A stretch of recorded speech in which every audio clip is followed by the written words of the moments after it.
자, 그럼 이제 오늘의 영어 규칙 시간을 시작해 보도록 할게요.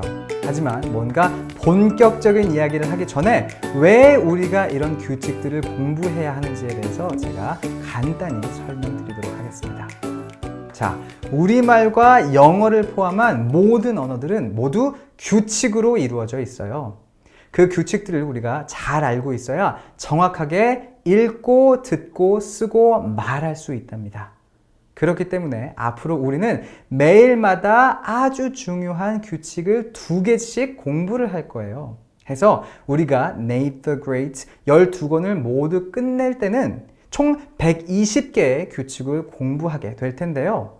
이 120개의 규칙을 여러분들이 잘 공부해 놓으면 Nate the Great가 아니라 다른 어떤 책이 되더라도 제 도움 없이 여러분들 스스로 그 책들을 술술술술 읽어 나갈 수 있게 될 겁니다. 자, 왜 우리가 이렇게 열심히 규칙을 공부해야 되는지 잘 이해가 되셨죠? 그럼 이제 본격적인 이야기 시작해 보도록 할게요. 자, 그럼 이제 오늘의 첫 번째 규칙에 대해서 이야기를 해보도록 할게요. 첫 번째 규칙은 아주 중요한 내용을 담고 있습니다. 바로 영어 문장이 쓰여지는 순서에 대해서 이야기를 해볼 거예요. 근데 먼저 영어 이야기하기 전에 우리가 잘 알고 있는 우리 이야기부터 해보도록 할게요. 자, 우리말의 문장들은 주인공, 대상, 그리고 동작의 순서로 쓰이게 돼요. 예문을 한번 보도록 할게요.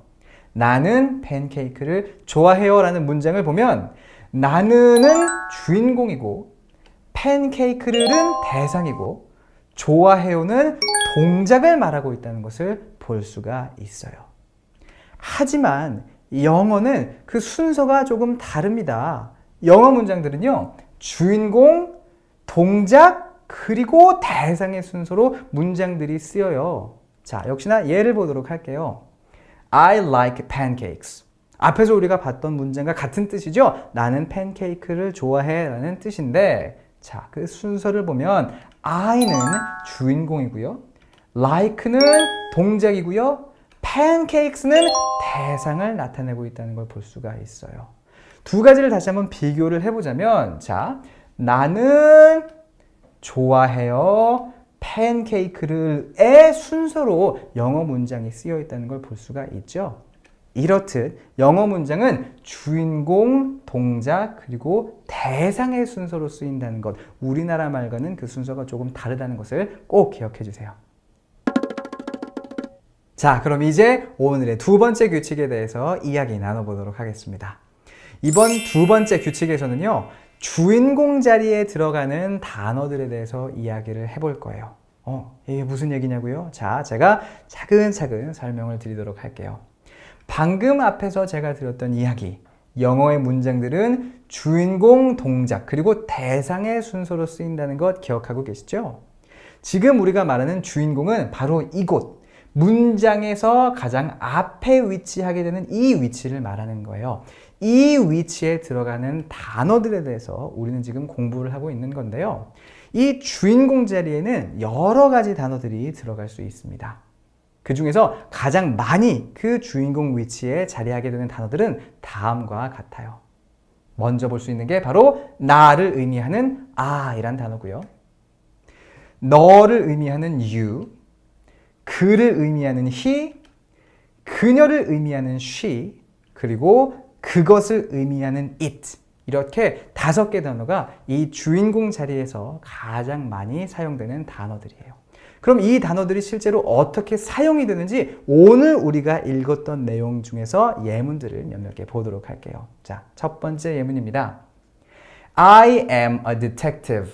그 뜻은 나는 탐정이에요 였죠. 자, 여기 나를 의미하는 I가 이렇게 주인공의 자리에 쓰여 있는 것을 볼 수가 있어요. 같이 한번 읽어볼게요. I am a detective. 좋아요. 그러면 그 다음 예문으로 넘어가도록 하겠습니다. She lives down the street. 뜻은 그녀는 길 아래쪽에 살아요 였는데요. 여기서도 그녀를 의미하는 she라는 단어가 역시 주인공 자리에 위치해 있는 걸 볼 수가 있어요. 같이 읽어보도록 할게요. She lives down the street. 좋습니다. 그럼 이제 마지막 예문을 보도록 할게요. It was a good breakfast. 뜻은 그것은 훌륭한 아침 식사였어요 였는데 역시나 여기서도 그것이란 것을 의미하는 it가 주인공의 자리에 쓰여 있는 것을 볼 수가 있네요. 같이 한번 읽어볼게요. It was a good breakfast. 좋아요. 자, 이렇게 해서 우리가 앞에서 확인했던 것과 같이 I, you, he, she, it라는 단어가 주인공 자리에 가장 많이 사용된다는 것 꼭 기억을 해주세요. 자, 오늘 내용은 여기까지였고요. 그럼 다음 시간에 여러분들도 찾아뵙도록 하겠습니다. 바이바이.